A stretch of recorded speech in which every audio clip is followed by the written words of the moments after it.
Como é interessante que as consequências da vida nos faz desviar os olhos para a real realidade. Por exemplo, desde quando eu era criança até os dias de hoje, a gente ouve, principalmente no mundo evangélico, o crente dizer: "Ah, eu fui para a igreja e agora as coisas pioraram. Ah, eu aceitei a Jesus, oxe, meu trabalho agora ficou cada vez pior. Antes, quando eu estava no mundo, era melhor. Agora as dificuldades, as afrontas, e aquele meu chefe, e a minha sogra, que agora resolveu me perturbar depois que eu fui para a igreja." Pois bem, muitas vezes nós olhamos numa ótica errada. Queria refletir, fazer uma reflexão com você aqui no livro de 2 Coríntios, capítulo 4, versículo 18, que diz assim, Paulo falando aos coríntios, né? Assim, fixemos os nossos olhos não naquilo que se vê, mas no que não se vê.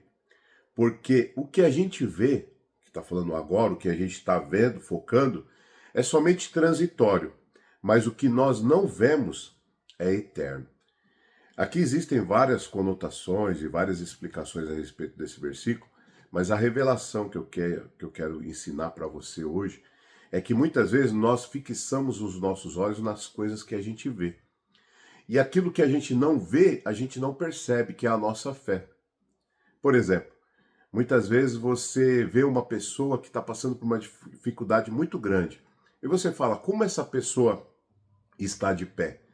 Porque nós temos a tendência de olhar aquilo que nós estamos vendo, a dificuldade do irmão. Mas a gente tem que perceber que ele está de pé porque naquilo que a gente não vê é que tem mantido ele em pé. Por exemplo, o que está mantendo aquele irmão em pé é a sua fé. São as horas e horas que ele entra no quarto e ora, né? Os pecados que ele se desvia. Então isso a gente não vê. E aí a gente se fixa naquilo que a gente pode ver e esquece daquilo que não vê. E trazer também para a nossa vida. Será que, por exemplo, depois que você foi para a igreja e você percebeu que as coisas ficaram piores, será que não foi porque Deus sabia que você passaria por isso? Colocou o evangelho na tua frente? Você, ao aceitar a Jesus e ter Cristo morando dentro do teu coração, ouvindo e aprendendo a respeito da palavra de Deus? Será que Deus já não sabia isso e colocou o evangelho no seu caminho para que você possa ter forças para passar?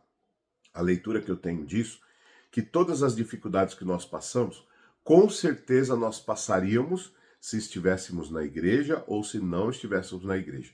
A diferença é que Deus, pela sua misericórdia, fez com que nós tivéssemos um encontro com Ele, para dizer para nós, olha, não, as coisas que vão acontecer na tua vida, não é isso que você está vendo, mas aquilo que você não está vendo. Porque eu sou o Senhor teu Deus que te ajuda.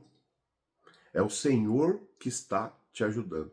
Então, todas as vezes que você estiver passando por uma situação e você começar a dizer, ah, porque eu comecei a tocar na igreja.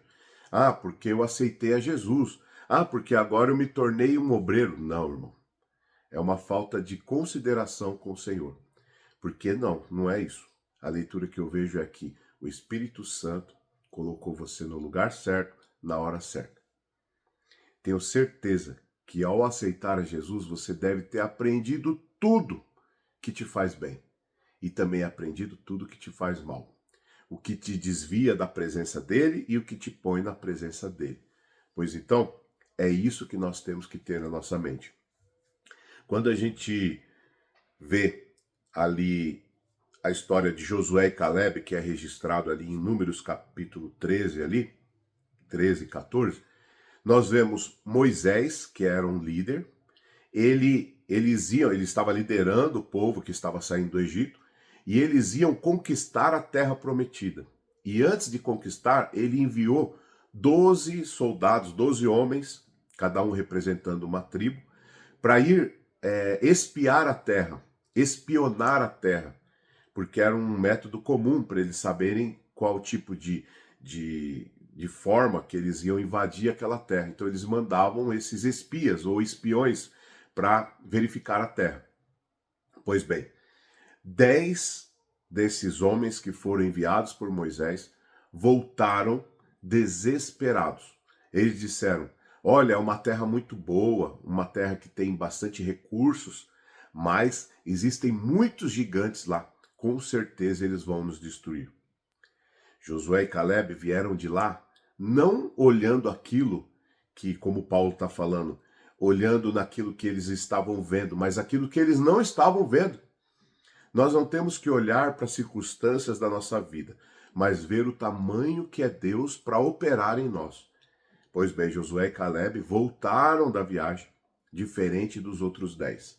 Eles disseram: realmente lá tem gigantes, realmente lá tem soldados poderosos, né? Mas tem bastante coisas boas e coisas ruins lá, mas as coisas ruins vão ficar nas mãos do Senhor. Ele diz assim: realmente lá tem gigantes, tem homens poderosos, mas nós vamos em nome do Senhor e Ele vai nos ajudar. Pois então, observe não a tua capacidade, olhe não para as suas imperfeições, mas o quão grande é o Espírito Santo dentro de você. A única coisa que você deve fazer, e isso atrapalha muito a nossa vida, é o nosso pecado.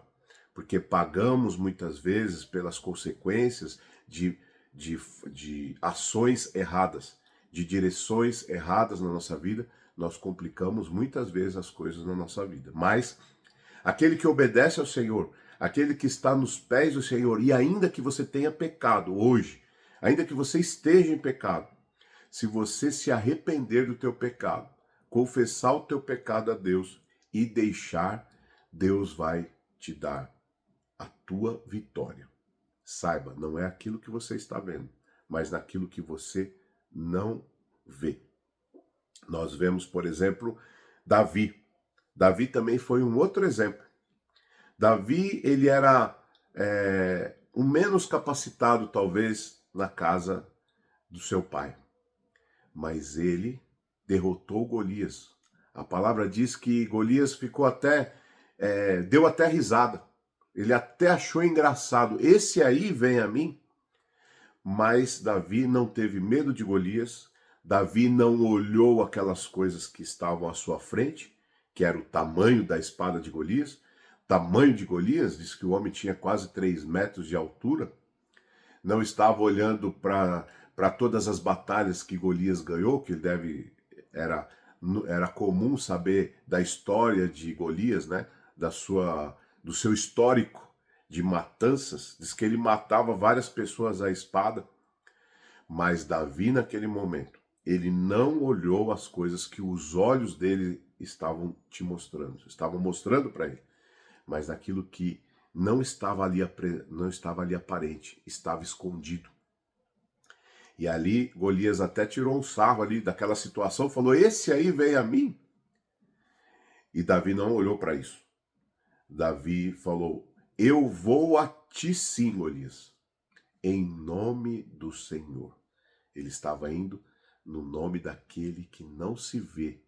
A nossa fé, o nosso Deus que opera do nosso lado. Isaías fala muito a respeito disso para Israel. Eu estarei à tua frente quebrando as muralhas. Eu estarei da sua frente te ajudando. Você não vai colocar, querido.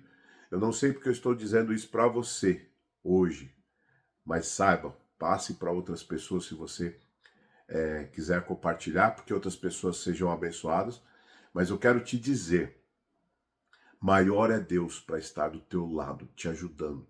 Ele quebrar. Você não precisará sujar a tua mão. Você não precisará lavar as suas mãos com sangue, nem com força nenhuma. O Senhor vem e vai fazer quebrar tudo. O salmista diz assim, que na presença do Senhor, até os montes se derretem.